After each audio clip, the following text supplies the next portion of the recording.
What's going on, everybody? Welcome back to another episode of On the Couch here at Outlaw Worldwide. I'm your host, Travis with Blue Demon Welding Products. And today we have Scott from Precision Welding Academy. Now, before we get started with today's episode, guys, make sure to like, subscribe, and share the hell out of this, all right? We really appreciate it.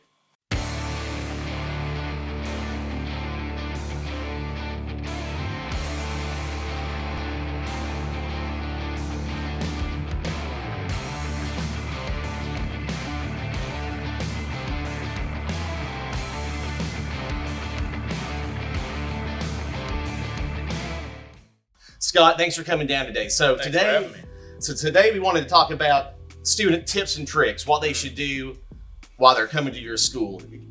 Right off the top of the head, what are some of the major points that students should know coming to your school or any school for that, so they can get the best education possible? Well, first they should always research their school. Google works great, but some schools actually pay people to do reviews. So you have to go to the school physically. Talk to the students, talk to the teachers. If you can get to the owner, talk to the owner. See if the fit works for you. And that's what I always tell people whenever they come visit my school. Go talk to another school. Go see what other schools are doing. This is your money. Make sure that you're investing it properly. Another one, once they start, now it's time to ask questions. Many times I have students that will just sit in a booth 8 hours a day, 5 hours a day. Won't even leave their booth at all. They won't come bother me. They won't come talk to another instructor. You're paying to ask us questions. You're not bothering us. You're not doing anything that we're not there to help you with. So ask questions. Next, get down the fundamentals. Find your heat. Find your travel speed. Find your settings, all that stuff, and then work on speed. Once you get everything down, once you start getting it looking nice, then start working on your speed. That's going to be number one. Every time when I was out in the field, I had to get it done in a certain amount of time. I had to make sure that I could get it. If you're spending 3 days on one weld that should take an hour, you're not going to be employed very long. So you have to start working on your speed. 1 plate a day isn't going to do it. 2 pipes a day isn't going to do it. Start looking to get 6 pipes, 8 plates. 15 plates, something. Then after you get all that, you got your fundamentals, you got your speed, get yourself in a tricky situation. If your school has simulators, be in it all day. If they allow you, be in it all day. At my school, once they get to a certain point, they can be in their simulator all day. I got welders just for that simulator. I got a tight weld box that it puts you in tough situations. If you can make a weld in there, make it look slick, your booth should be no problem. So start challenging yourself. That's one thing. Complacency. Students get complacent. They do the same weld over and over again. They get bored. Then they don't want to challenge themselves at all. Whenever you tell them, hey, get out of the booth, let's go try this, it'll be harder, and then they just give up. That's the whole point. I want you to challenge yourself. You need to challenge yourself, and you need to get out there and make that weld. You're not going to be in a booth all day, especially out in the field. I got you.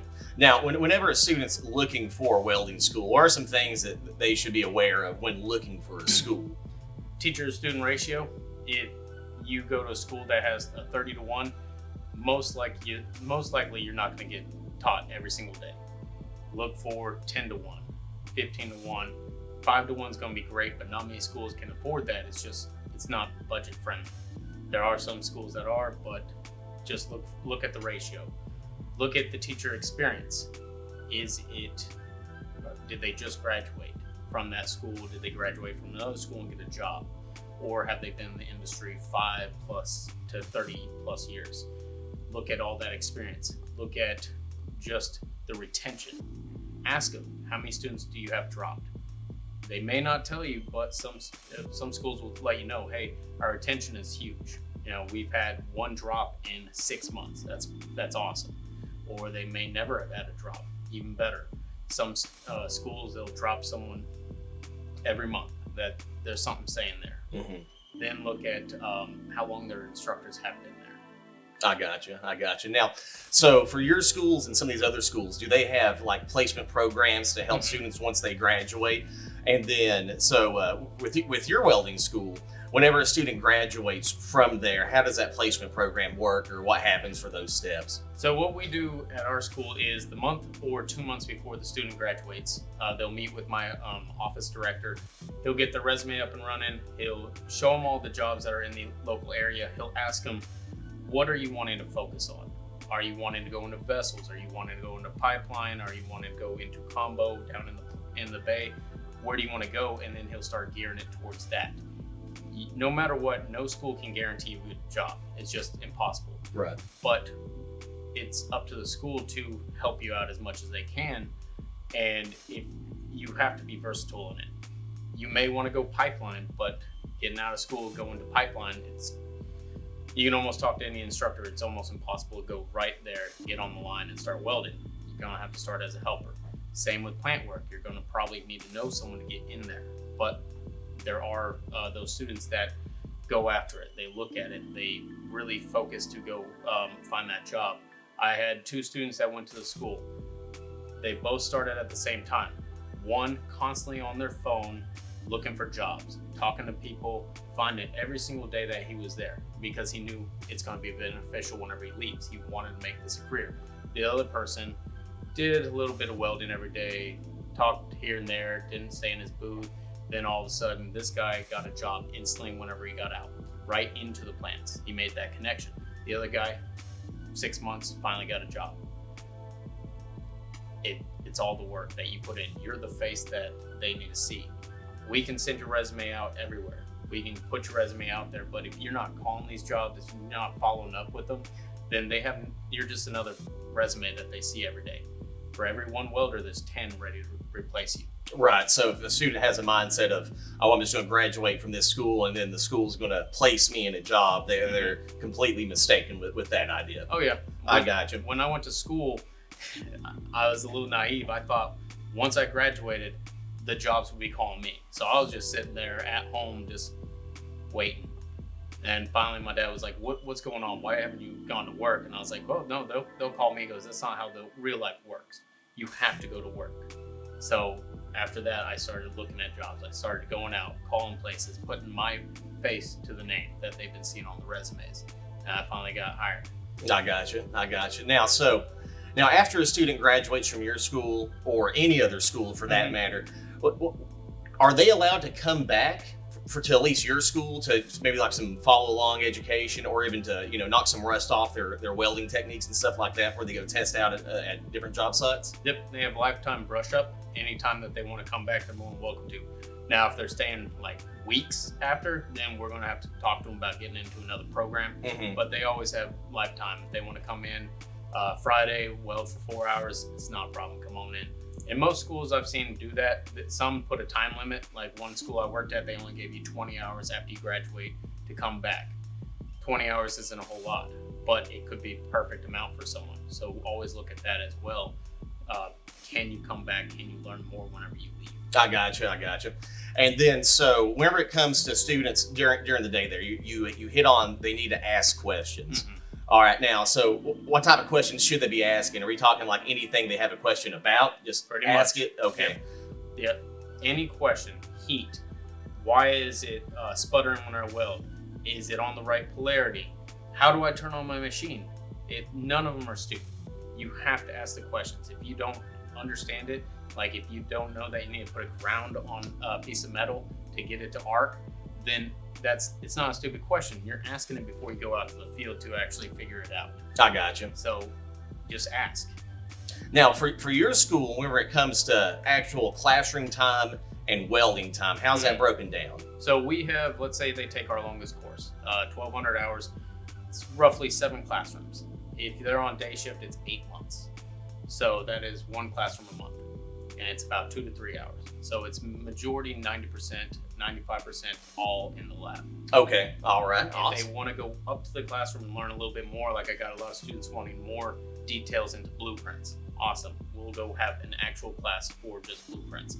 It can be one-on-one, or it can be with a group. Or if they want to add that and make it into a project, they're more than welcome to. I welcome projects at my facility. I want them to know how to weld. I want them to know how to read a blueprint. I want to know them to know how to fabricate it, and I want them to know how to build it and install it. Okay, I got you. Now, what certifications does your school offer? So far, I think we're about 16 right now. Okay. You have your 3G MIG and flux core, 4G MIG and flux core, 6G MIG and flux core, stick, same ones, 3G, 4G, 6G, TIG, 6G, TIG combo, TIG and stick, stainless steel. Then you have all your high frequency aluminum, specialty stainless, titanium, all that. Okay, so you're going the distance with certifications there for them. I got you. Whatever they want to learn, whatever they want to be certified, I make it a point to make sure that they get it. Awesome. All right, so what are some things that students should show up with the first day of school? So if they get a tool bucket from the school, most schools have a tool bucket they can provide, and all that. They should have every tool that they need to go through the program. But if they want to bring more, tape measures must. No matter what, you got to learn how to read a tape measure. Speed square, variety of clamps. You can't have too many clamps. Vice grips, all that, C clamps, MIG pliers.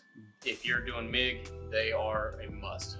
They clean the nozzle, you take out the tip, you unscrew the cup. Awesome tool to have. Make sure you have a grinder. If the school provides one, awesome. If it's always in the booth, awesome. But it's always better to have one that's your own that you can do projects on, or even have two set up in the booth where you can switch between a wire wheel and a grinder. I got you. So those are a must. Welding hood. You got your auto darks. You have your passive. When I went to school, I wanted an auto dark, but the person at the supply store said, learn on a passive first. You can always learn on an auto dart. It's not a problem, but they're always going to be there.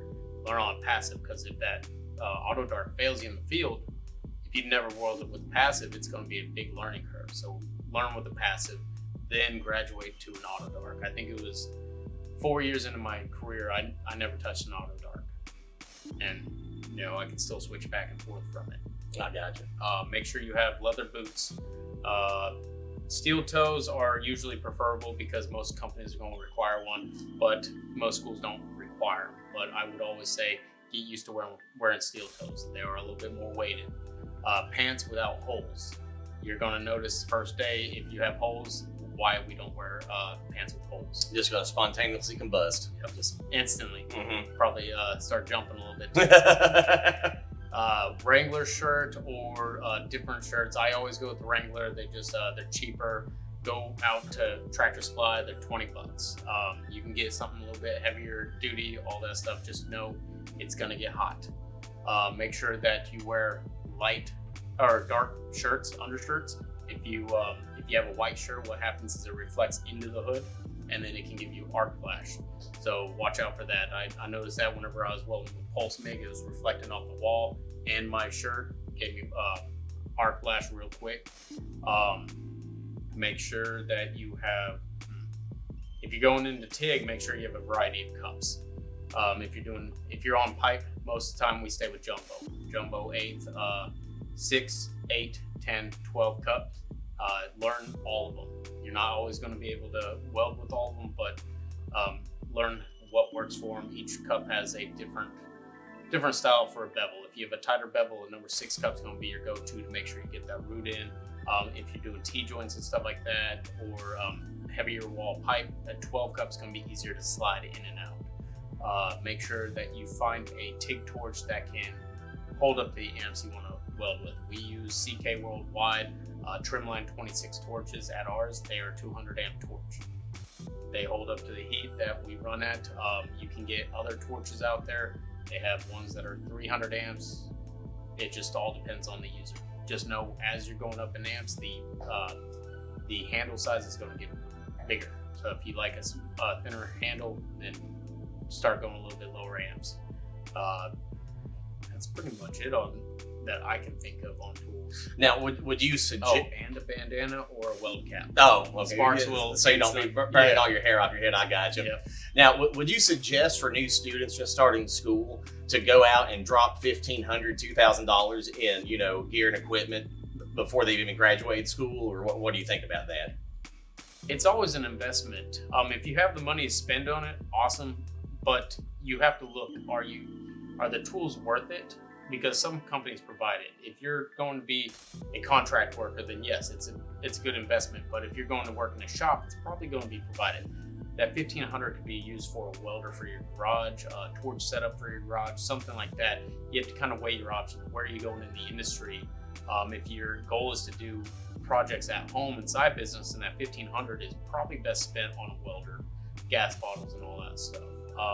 But if you're looking to be a contract welder, then yeah, tools are never a bad investment. Awesome. All right, Scott. Hey, thanks for coming down. Now, where can some guys look you up and find your school at? They can go to Katy, Texas. That's where we're located. We're one of the only schools in Katy, Texas. We are right off of Barker and Gummert Road, right behind the Valero. Big facility, you can't miss it. All right, and what about social media presence? Where you at? Social media, they can follow me on Scott Raabe, Scott_Raabe, or they can follow us on the school page, Precision Welding Academy. Awesome. Hey, thanks for being here, guys. Once again, I'm Travis with Blue Demon Welding Products. Make sure to like, share, and subscribe this episode, and we'll be back. And also, huge shout out to our sponsor, 511 Tactical. Stay ready.